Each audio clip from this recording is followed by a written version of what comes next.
Assalamualaikum warahmatullahi wabarakatuh. Perkenalkan, nama saya Nur Asia dari Prodi Akuntansi.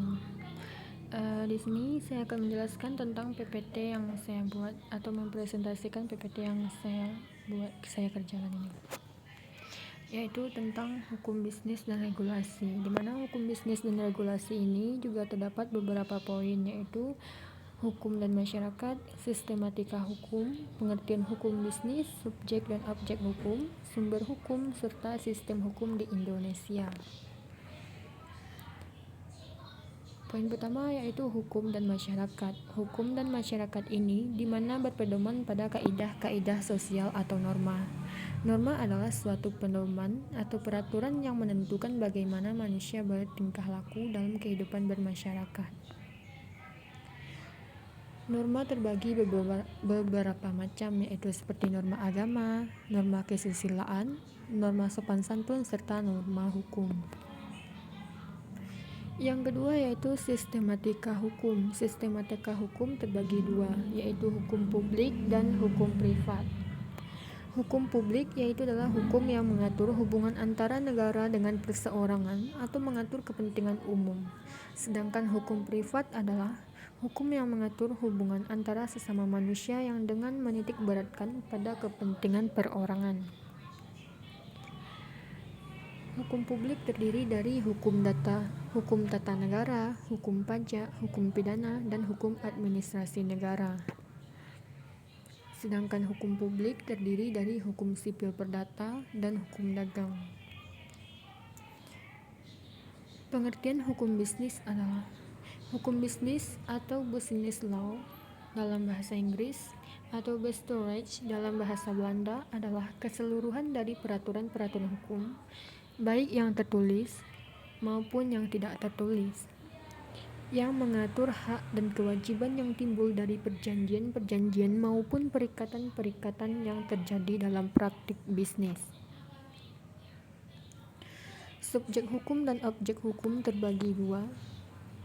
Subjek hukum adalah sesuatu yang menurut hukum dapat memiliki hak dan kewajiban yang memiliki kewenangan untuk bertindak. Sedangkan objek hukum adalah segala sesuatu yang bisa berguna bagi subjek hukum dan dapat menjadi pokok suatu hubungan hukum yang dilakukan subjek hukum. Biasanya dinamakan benda atau hak yang dapat dimiliki subjek hukum. Sumber hukum di Indonesia yaitu ada seperti undang-undang, kebiasaan, jurisprudensi, takrat, perjanjian, serta doktrin. Sistem hukum Indonesia yaitu 1. Materi hukum. Hukum adalah peraturan yang berupa norma dan sanksi yang dibuat dengan tujuan untuk mengatur tingkah laku manusia serta mencegah terjadinya kekacauan.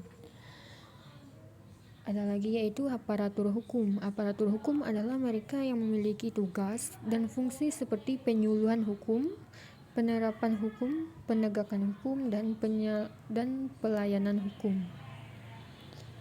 Sarana dan prasarana hukum. Di Indonesia sudah memiliki sarana dan prasarana hukum yang canggih, yaitu seperti Polri, Kejaksaan, maupun Komisi Pemberantasan Korupsi atau KPK. Budaya hukum. Budaya hukum adalah istilah yang digunakan untuk menjelaskan hubungan antara perilaku sosial dalam kaitannya dengan hukum. Secara akademis, budaya hukum mengkaji peran dan aturan hukum dalam suatu masyarakat. Ada lagi yaitu pendidikan hukum. Pendidikan hukum ini adalah pendidikan buat seseorang yang ingin menjadi seseorang yang ahli di bidang hukum maupun mereka yang secara sederhana bertujuan menggunakan gelar hukumnya dalam beberapa tingkat, baik terkait dengan hukum itu sendiri maupun bisnis. Sekian dari penjelasan PPT yang saya buat. Assalamualaikum warahmatullahi wabarakatuh.